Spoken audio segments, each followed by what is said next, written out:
ये green wave जो अभी ऊपर की तरफ चल रही है खत्म होगी, जो 25,500 तक मिनिमम जा सकती है और उसके बाद गिरावट आ सकती है।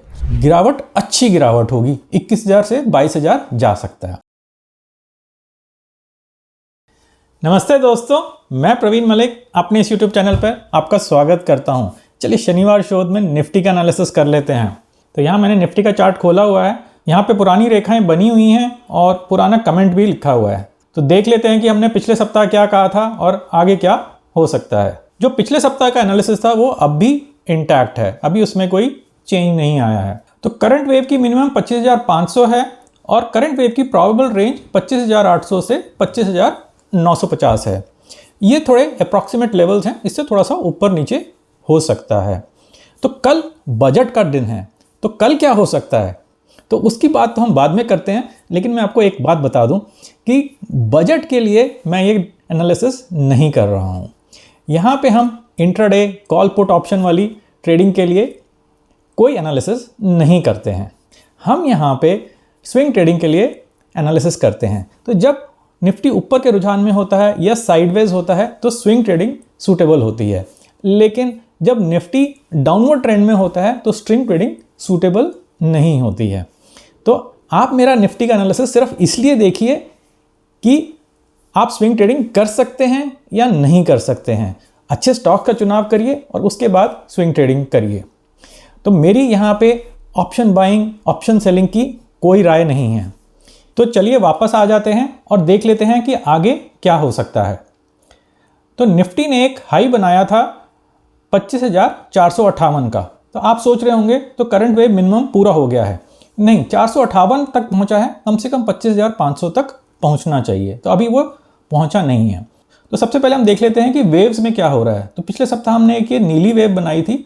तो नीली वेव हो सकता है खत्म हो गई हो, लेकिन अभी कंफर्मेशन नहीं है। कंफर्मेशन कब आएगी? जब ये ग्रीन वेव खत्म हो जाएगी और उसके बाद एक नीचे की गिरावट आएगी। नीचे की गिरावट कितनी आएगी? वो 21,000 से 22,000 हो सकती है, लेकिन वो तब हम कैलकुलेट करेंगे जब एक डाउनवर्ड ट्रेंड शुरू हो जाएगा। डाउनवर्ड ट्रेंड कब शुरू होगा? जब ये ग्रीन वेव खत्म हो जाएगी। अब ये बहुत कॉम्प्लेक्स लग रहा होगा आपको, लेकिन घबराने की ज़रूरत नहीं है। मैं हर सप्ताह आऊँगा और यहाँ पे एनालिसिस करता रहूँगा। लेकिन अगर आप ये ग्रीन वेव और ब्लू वेव के बारे में समझना चाहते हैं, अच्छी तरह समझना चाहते हैं, तो स्क्रीन पे लिखे हुए नंबर पे मेरे को व्हाट्सएप कर दीजिए। तो हम एक नेक्स्ट वेव इन पैटर्न का कोर्स करने वाले हैं, जूम पे लाइव होगा। तो मैं आपको उसकी पूरी डिटेल्स भेज दूंगा, डेट्स भी साइड पे लिखी हुई हैं। तो चलिए वापस आते हैं। तो यहाँ पे सबसे पहले ये ग्रीन वेव खत्म होगी, तो हम यहाँ पे आर्ली चार्ट पे चलते हैं। तो आर्ली चार्ट पे क्या होगा कि पहले ये ग्रीन वेव जो अभी ऊपर की तरफ चल रही है खत्म होगी, जो 25,500 तक मिनिमम जा सकती है और उसके बाद गिरावट आ सकती है। तो जब वो गिरावट आएगी तब उसके बाद हम कैलकुलेट करना शुरू करेंगे कि कहाँ तक गिरावट आ सकती है। लेकिन ये मान के चलिए कि गिरावट अच्छी गिरावट होगी, 21,000 से 22,000 जा सकता है।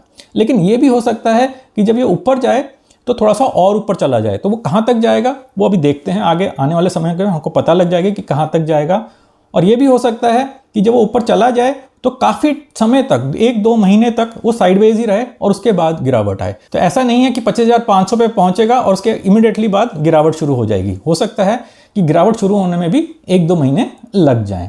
पर इसके लिए आप प्रिपेयर्ड रहिएगा और शनिवार शोध को देखते रहिएगा। और अगर आपको शनिवार शोध पसंद आ रहा है तो लाइक करे बिना मत जाइएगा। तो चलिए इसको कंक्लूड करते हैं और इस वीडियो को लाइक करिए, शेयर करिए, अधिक से अधिक शेयर करिए ताकि सबको पता लगे कि टेक्निकल एनालिसिस क्या कह रहा है। नमस्ते और धन्यवाद।